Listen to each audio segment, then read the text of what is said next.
Hosted by Mike, the Big Cheese.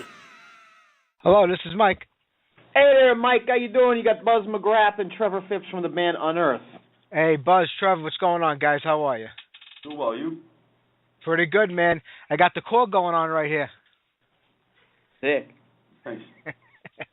I know you guys have been busy the last 2 days doing these interviews, so I'll make it easy. I'll just keep asking you the same questions you've been answering for the last 48 hours. It's nice and simple. Sounds good. All right, now. Listen, I mean, it's hard to believe that you guys have been around like 16 years now, and, I mean, you were kind of at this, like, pre-social media, pre-internet age. Now, a lot of people associate you guys with, like, being like one of those, media bands where they come through that era, but you guys are doing it the old way before, like, MySpace and Facebook, everything took off. Yeah, we used to tour without cell phones and GPSs and get within 30 feet of the club and get lost for 2 hours. I call home from payphones. It was sick. Yeah. There you Home go. bug. Do you prefer it the way it is today? Do you think it's better or a better environment for the bands? I mean, the industry has changed drastically even from the time you guys entered it. But as far as like being able to promote yourselves, you think it's better today? Oh, I think absolutely is better. I mean, just the coverage of people that you can reach is, anybody right now can start a music project and get it out there. And that's good and bad because like this, you got to sift through a lot of garbage to get some good stuff. But I mean, when something's good, you're gonna know about it. That's true. That is the bad part of it. There is so much crap to kind of get through to find the right band. But you guys are at a different level right now. And the one thing that amazes me is that every new record that comes out, you guys approach it like it's the first time people are going to hear you. And you just like bombard them and get more and more brutal with every record. It's like you don't just sit back and rest and say, we made it to this level. Let's just take it easy now. Yeah, if you get complacent, then your fans will go away. That's true. And, being out of Boston was never really known as, like, a big metal city back in the day. A lot of great hardcore and punk bands came through that way, and they had a really vibrant scene. Was that, like, a big influence on you guys? I think I started going to shows, like hardcore shows at the Channel and the Edge and The Rat. That's kind of how I think we came up. And there wasn't really, that was back then, it was very defined. You were either metal or you were hardcore or punk. Now the lines are, obviously a bit more blurred, but I remember going to shows and seeing like long-haired metal dudes in line and being like, "Whoa, those guys are gnarly." Check those dudes out. And then the show would just be insane. But then in the mid to late '90s, there was the scene kind of spread out from Boston and more into the suburbs close to Boston, and that's where all these more metallic bands like us and Cave In and Overcast, those bands came before us, but they were more, metal. Then, Kill Switch and Shadows Fall came out of more the suburbs of Boston and Worcester and Springfield. Yeah. The band has always had like a real distinctive sound from day one, but you've never rested on your laurels where you say, we're going to sound like this forever. You've experimented, you've thrown different things out there, and it's just getting harder and heavier. You're not afraid to step outside of your comfort zone. Is that important as a musician or as a band in general, or do you worry about kind of isolating the old fans, like where they say, Metallica did that and fuck them, I feel like even if we try to do something different, it still sounds like us. For the latest record, Watchers of Rule, we wanted to do something different without coming up with like a cheesy gimmick or some sort of garbage. We just did what we did, but pushed it as far as we could, technical wise. So just to get people to talk about it, like it's got to be something like, yo, did you hear the new Unearth? They're doing some crazy stuff, That's kind of the motivation there. Does it get harder and harder with each record? Yeah, the first record we did, first couple, nobody else was doing that sound. So whatever we came up with was what it was, and it was fun. Then, once that bands make that particular sound popular, other bands jump onto it, and next thing you know, you got competition, and you got to really step your game up, which is good. But back then, I think for me it was more fun because it was just so easy, and everything we did was Unearth, and there wasn't a lot of bands that sounded like that. Yeah, like the diehard fans, the old school fans, they know where the sound came from, so they kind of give you credit for it. But it must be infuriating when some new kid comes along and says, "Oh, this band sounds like these other 5 bands." Meanwhile, it's really just the opposite way around. Yeah, there's a lot of bands who are very popular, more successful than we are, and you can definitely sometimes hear some of our influence in it. And we'll have people like, "Oh, you guys sound like this band." I'm like, I think that band sounds like us. Yeah, with vocals as well. There'll be a comment on YouTube, and like, "Oh, he sounds like the guy from this band." It's like, well, our band started probably 8 years before theirs, so he might have kind of borrowed what I was doing. Yeah, I think so. Do you read a lot of the comments and the reviews at this point in time? I mean, you got to have thick skin because no matter what you do, there's always going to be that one guy with a mouth that's going to rattle off, and he probably doesn't even know the band or the music or anything about you guys, but they just like to, stir up a lot of shit. I do. I read them all. I'd like to say that I'm cool and I don't care and I don't read that stuff, but yeah, I like to see the feedback, good or bad. Good and bad. I think sometimes when you see the bad stuff, that might actually fuel our fire a bit more to write even more aggressive or harder record the next time too. Just I kind of like that, criticism. I guess it does actually get me a bit angry and want to spit into the mic a bit more.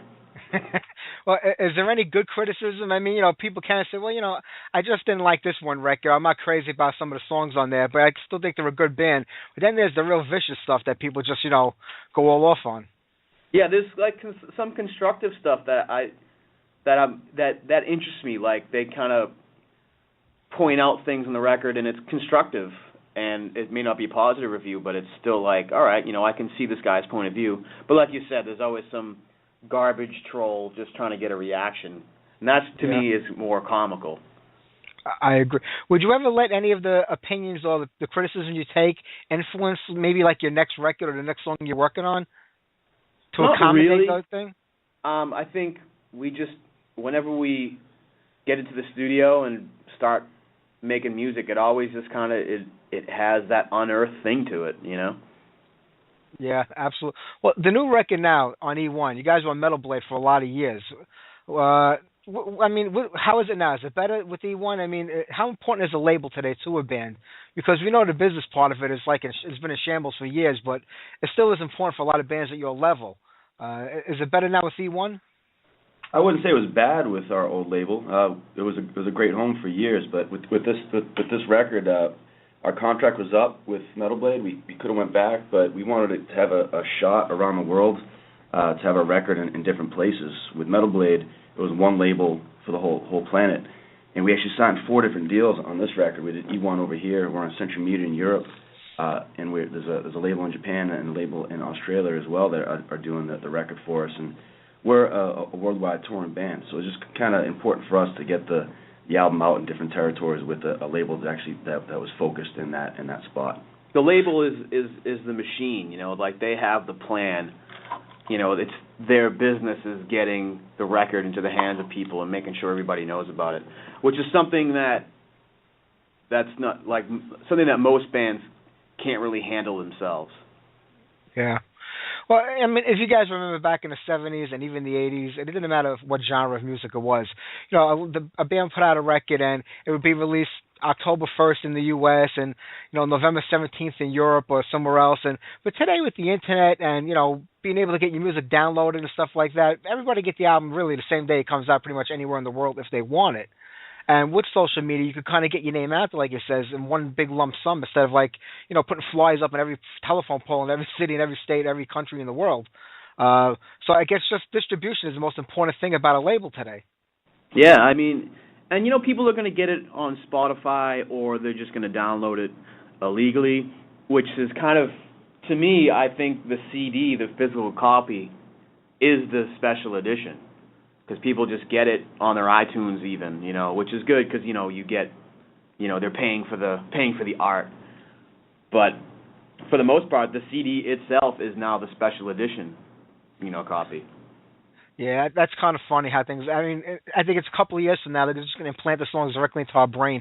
We won't have to have anything anymore. Yeah, I don't even want to enjoy it. Just put it in there. Do you find that's a big thing like the younger kids today where their attention span is really short and like they can only handle like downloading that one song or not really, because you know how it used to be. You get that CD, that album, you'd play from side to side, back and forth over and over again and take it in. Today it just seems like they just want that 1.99 song, and if they don't like it, they move on. They don't even give the album a chance to grow on you. And no matter how great a band is, how big a favorite they are of yours, sometimes an album takes a little while like to sink in. Yeah, I agree, and I think we come from the same school where you go to this store the day your favorite band's record comes out, and you buy a couple CDs, and you go sit in your car, and you open up that jewel case, put the CD in, read the booklet. It's a whole experience. But I think, you know, people sacrifice that for the portability of just having it on their phone or whatever, or just getting the one song, because I think it goes back to what we said earlier. There's just so much. There's so much music out there. There's so much content to digest that people just kind of go for the one and done. Yeah. Well, sound-wise, I mean, do you prefer to have the physical copy, or is that the best way to hear the music as far as you're concerned? Because, you know, sometimes the digital is very compressed and it doesn't offer the same sound quality as a CD or even vinyl, which, like, over the last couple of years, I mean, you know, it's not going to be where everything's going back to vinyl, but a lot of bands are doing it again, and record labels, and, you know, and they're selling. Vinyl is cool, and it does sound awesome. CDs sound great, but with the digital, you sacrifice a little bit of the quality of the sound just for the portability of it. So there is a give and take. I mean, yeah, there was an interesting documentary I just saw about it, about how all these, you know, artists they take so much time in the studio to get these perfect sounds and make everything just right for it. Their music to ultimately be compressed into this file that is sent over the air to your device, and some of the sound is lost, you know, in that process. And it's like, I don't know, I'm guilty of it as well. I'd like to have it on my phone. I can get any song I want on my phone right now, and deal with the sound quality just because it's so easy to get. Yeah. Well, you know, the new record sounds amazing. Is there a point in time when you're in the studio where you got to say, you know, enough tinkering, you know, it is where it is, or do you like spend way too much time trying to get it to sound the way you want? Sometimes you could beat it into the ground, adding different layers and different sounds. But for us, I think we know when it's done, when it's right, it feels good. You listen to it, maybe you add something. Maybe you don't. You know, vocals is a whole different ball of wax too, I'm sure, coming up with ideas and patterns for that. Yeah. Well, I know you guys are hitting the road next week. I mean, I'm going to see you guys, I believe it's Webster Hall you're playing at the week after next. So yeah. I'm looking forward to that show. Is it still fun going out on the road? I mean, what's the worst part about being in a band? Is it the downtime when you're not doing anything in between albums and tours? It's going on tour is like getting your dick sucked by a dude. It's awesome, but it sometimes sucks, you know? That's the best way I've ever heard that described. I got to remember that one. Yeah. Yeah, the shows are fun. Traveling is sometimes cool because you get to see certain sites, meet some certain people. But being away from friends and family is always the downer, but that's kind of the give and take of being a rock band. Yeah. Well, are you going on for a couple of weeks this time? This one's only 2 weeks, yeah. We've had tours up to 7 weeks long. but we haven't done that in a while. We try to keep them between 2 and 4 weeks now. That some of us have families, and it seems to be working all right. Do you think that's one of the benefits of the way the industry is today, is that it allows you the kind of work, you're touring and you're recording around your personal lives? Because you remember how it was years. I mean, bands would go out for a year or two on the road in between albums. We still do that, but we spaced it out a bit more than we did in the past, and a big reason for that is we've been headlining a lot. When you are taking those support tours like the Ozfests or the Mayhems, those tours are long, and it's not really up to you to schedule. But if you go out and you headline a tour, then that's all on you. You can tell your agent, make it 3 weeks, make it 4 weeks. It's all on you. Well, I mean, you guys remember what it was like when you were starting out. You were trying to get on those tours with some big headliners, trying to get the name of the band out there. So now, when you guys are headlining, how much say or control do you have over who goes out with you? I mean, do you find when you can have that, when you do have the ability to bring out who you want, it's important to get some up and coming bands so you feel have a shot of making it? We'll always have a wish list of bands we want to take. We'll ask them if they're around to tour with, and if they're not, then our agent has a method where he asks other agents and managers who's available to tour, and then we kind of go through the list together. Sometimes it's bands that we're not hip to yet, and our agent or the label will tell us this band is worth it for this reason, and so we'll take a listen to the band, and we always have the end say in it, but sometimes bands are pushed on us and we're like, that's actually a killer band. So we do have the last say, but there's a whole bunch of stuff that goes into it. Sure. Do you kind of believe in the pay it forward type thing, where each band's really got to help another one out to kind of keep this thing going and get it bigger and bigger? That I think that more applies to when you first start out, because that's all you got is other bands in your network. I think when you the ball starts rolling, you start to get managers and booking agents and labels involved. That whole world, I think, runs on favors, and you're kind of sometimes at the mercy of that. But when you're still kind of starting out, I think that's the best thing you can do, is just align yourself with other bands, trade shows, and just that's how we got started, anyways. Yeah. Hey, well, guys, I'm not going to keep you much longer. I know you have a lot of these things to do today. But, Trevor, Buzz, I appreciate it. Watchers have ruled your most brutal record to date, and that's saying a lot considering the records that came before it. And I'm looking forward to seeing you guys at Webster Hall in a couple of weeks. Oh, yeah, awesome. Man. See you there. Thank you. Take care, guys. Have a great day. You too. Bye.